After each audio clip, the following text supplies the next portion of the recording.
Assalamualaikum warahmatullahi wabarakatuh. Yang terhormat Bapak Amsori selaku pengampu mata kuliah Pancasila dan teman-teman yang saya banggakan. Di sini saya akan mempresentasikan hasil LKPWN 3 saya. Sebelumnya perkenalkan, nama saya Nabila Divirdiana dengan NIM B100240174 Program Studi Manajemen dari kelas C. Di sini saya akan membacakan hasil dari LKPWN 3. Yang pertama, itu langkah pertama, yaitu mengidentifikasi dan menganalisis permasalahan yang terjadi di lingkungan tempat tinggal sekitar. Mencari dan menganalisis permasalahan-permasalahan yang terjadi di lingkungan sekitar yang berkaitan dengan penerapan nilai-nilai Pancasila dalam konteks manajemen. Selain itu, penting juga untuk digali berbagai sumber informasi yang relevan seperti berita kasus yang sama. Dan saya melakukan wawancara kepada tetangga setempat serta kepada kedua orang tua saya dan beberapa anak muda di daerah setempat. Saya juga mencari dari beberapa jurnal atau artikel yang membahas dengan konteks yang sama dengan kasus yang saya ambil. Saya mencoba untuk mencari tahu penyebab-penyebab dan juga mencari solusi yang dapat diterapkan untuk menyelesaikan masalah tersebut. Hal ini juga mencakup kajian terhadap bagaimana prinsip-prinsip Pancasila yang dapat diintegrasikan dengan praktik-praktik manajerial yang efektif untuk menciptakan tata kelola yang lebih baik, berkelanjutan, dan berkeadilan di berbagai sektor. Lalu, langkah kedua yaitu memilih salah satu topik permasalahan yang akan dibahas lebih lanjut. Mencari permasalahan yang terjadi di daerah sekitar yang berkaitan dengan Pancasila dan juga manajemen. Sangat penting untuk memahami tantangan yang dihadapi oleh masyarakat dalam menjalankan prinsip-prinsip dasar negara serta dalam pengelolaan kehidupan sosial dan juga ekonomi. Salah satu contoh permasalahan yang muncul adalah kejadian di desa Jenalas, di mana warga pendatang terlibat dalam aksi perampokan di kecamatan sebelah.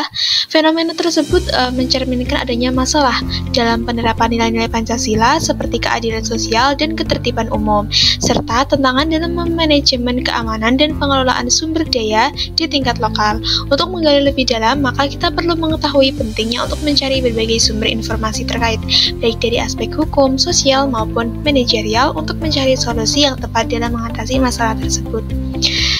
Lalu, langkah ketiga yaitu menentukan relevansi topik dengan bidang studi manajemen dan juga Pancasila. Peristiwa di desa Jenalas di mana warga pendatang terlibat dalam aksi perampokan di kecamatan sebelah memiliki kaitan yang erat dengan bidang studi manajemen dan juga Pancasila. Dari sudut pandang manajemen, kejadian ini dapat dilihat sebagai kegagalan individu dalam mengelola sumber daya termasuk aspek keuangan pribadi dan menjadi kebutuhan dasar dalam kehidupan sehari-hari. Ketidakmampuan dalam pengelolaan keuangan seringkali menjadi pemicu munculnya perilaku menyimpang, seperti tindakan kriminal. Oleh karena itu, dibutuhkan pendekatan manajerial yang efektif untuk meningkatkan literasi keuangan, khususnya bagi pendatang yang masih beradaptasi dengan lingkungan baru. Dari perspektif Pancasila, peristiwa ini berkaitan dengan sila kedua, yakni kemanusiaan yang adil dan beradab. Tindakan perampokan mencerminkan pelanggaran terhadap nilai-nilai kemanusiaan dan kurangnya kesadaran akan pentingnya keadilan dan sikap beradab dalam kehidupan bermasyarakat. Hal ini menunjukkan perlunya penguatan karakter berbasis Pancasila, terutama untuk membangun rasa saling menghormati, empati, serta menjaga hak dan keamanan sesama. Dengan penggabungan pendekatan manajerial dan nilai-nilai Pancasila, diharapkan solusi yang menyeluruh dapat diterapkan untuk mengatasi tantangan serupa di masa depan. Lalu langkah yang keempat yaitu menentukan jenis produk yang akan dibuat. Setelah menentukan topik yang merelevansikannya dengan bidang studi saya, dan juga langkah berikutnya adalah merumuskan produk yang akan dibuat sebagai output dari pembahasan. Produk yang saya pilih yaitu berupa video ataupun gambar edukasi yang bertujuan untuk menyampaikan pesan-pesan moral kepada masyarakat.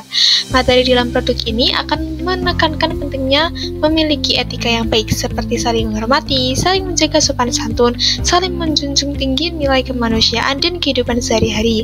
Selain itu, produk ini juga akan mengedukasi masyarakat tentang pentingnya pengelolaan keuangan yang bijak serta salah satu cara mencegah tindakan menyimpang.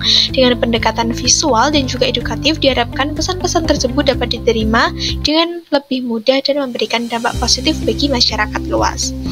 Lalu langkah yang kelima yaitu mencari berbagai macam referensi yang berhubungan dengan produk yang akan dibuat. Untuk menghasilkan video yang berkualitas dan juga menarik, langkah awal adalah mencari berbagai referensi untuk mendukung pembahasan yang akan disampaikan dalam video. Referensi yang dapat diperoleh dari berbagai sumber seperti internet, jurnal ilmiah, buku, media online, dan lain-lain yang relevan. Dengan mengumpulkan informasi dan sumber yang kredibel dan juga beragam, ide-ide baru dapat bermunculan, memberikan perspektif yang lebih luas dalam proses pembuatan video. Lalu langkah yang terakhir yaitu mulai melakukan proses pembuatan produk, mulai merancang isi ataupun pembahasan video yang akan ditampilkan, membuat sebuah PPT dengan bahan penjelasan. Hal ini sebagai tugas akhir proyek warga negara dengan mengedit video sebaik dan semenarik mungkin agar mempunyai hasil yang maksimal. Mungkin cukup itu yang dapat saya sampaikan, kurang dan lebihnya mohon dimaafkan. Billahi taufik wal hidayah. Wassalamualaikum warahmatullahi wabarakatuh.